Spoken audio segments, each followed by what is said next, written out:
Tu é beta, cara! Pode se enquadrar em assédio! Genuína, sincera, sem nenhum preconceito. Por que você defende pauta feminista? Sendo que o feminismo é um movimento criado por mulheres. Ela é sapatão, ela se declara sapatão. Não, peraí. Vamos.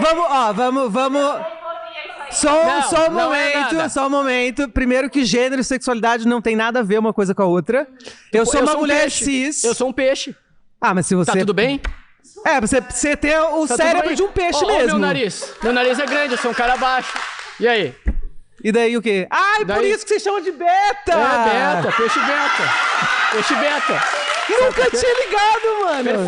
Perfeito. E eu sei que tu tá aqui só pra pegar cortezinho e fazer engajamentozinho, porque tu é comediante. Também. Pra defender o seu trabalho de comediante. Pode escutar, amorzão? Obrigado. Eu sou teu amor, sou amor da minha esposa. E isso pode se enquadrar em assédio. Tu é beta, cara!